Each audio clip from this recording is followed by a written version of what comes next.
All right, this is a quick crash course for our first and second grade co-ed soccer with North Prairie Athletic Association. All right, for starters, when you show up to the games, generally we put one team on each side. Just to help fans kind of know where to sit. Towards the middle of the field, you can set up a blanket or two or some chairs. That's kind of like your team zone. So when kids are not in the game, they can be hanging out on the blanket or on the chairs right there. It helps to have another parent or coach that's there to kind of help keep them focused. They're first and second graders, so they're going to be all over the place. Okay, when you go to start the game, we play 6-on-6. So we have 5 that are moving up and down plus 1 goalie. Generally, we go 3 offense, left, center, and a right, and then 2 defense. You can say left and right, but really they're just kind of back there working together, okay? Same on the other side, right? And so when you make your substitutions, generally we'll sub every, 3 to 5 minutes as you're going because we do 4 12-minute quarters.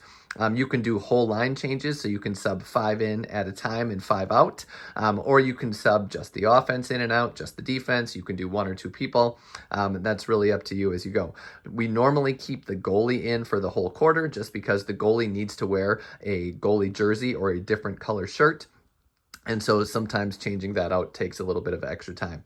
Now, at the beginning of the game, when you are warming up, one team will warm up on each side. You can do some simple passes back and forth. I like doing 2 lines where they pass to the coach, then I pass it back, they go in, they shoot. There's different things you can do just to keep them active and moving around.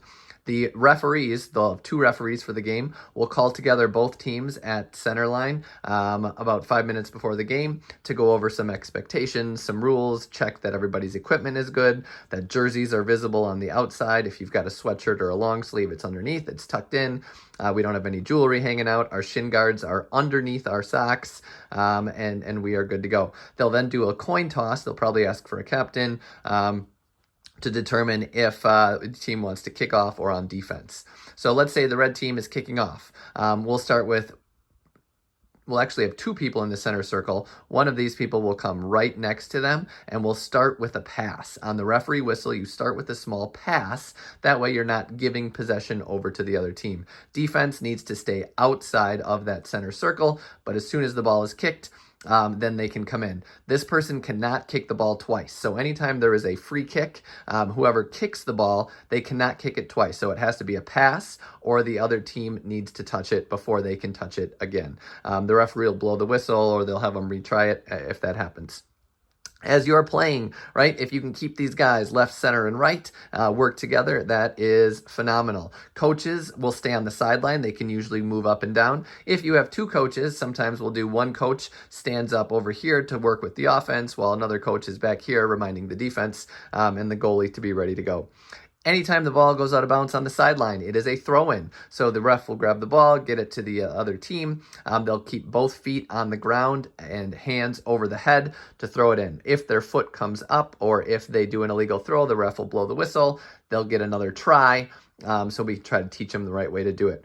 If the attacking team kicks it out of bounds on the end line here, it is a goal kick, so the ball can be placed generally in the corner of this small box here, but really anywhere on the line. And then you can have the goalie kick it, or sometimes if your goalie doesn't have the best leg, I'll take a defender to do the kick and leave the goalie in the goal, because if the goalie kicks it and doesn't get back in the goal, sometimes the defense can grab the ball and shoot really quick. Everybody else is outside of this box, so the ball is kicked out and then play resumes. If the defensive team kicks it out of bounds, then it's a corner kick. So the ball can be placed anywhere inside of this triangle. One person from the green team will be over here to kick it. The other 2 offense can be up somewhere here in the middle. If you want to bring one of the defenders up to help, you can do that as well. The red team would maybe try to form a wall right here or match up. Play resumes when it is kicked in. If there is a foul, so let's say the ref blows his whistle for either a push, a trip, a headed ball, something like that. The other team needs to back up about 5 to 10 feet. Then that team gets to have a free kick to put it into play. Basically, we want to work with the referees to make this a fun game. We want to keep it close. So if your team is up by a lot, try to switch up your substitutions so we keep it where it's not too lopsided and everybody's learning and having fun. Okay, if there are two North Prairie teams that are playing, one of them should wear pennies just so we can tell them apart when we are out on the field. Remember that a foul does not mean something terrible. It is a time to learn, right? That we don't want to push, shove, trip, slide, any of those things, and then we just back it up and we go from there. The refs are going to do their best job possible.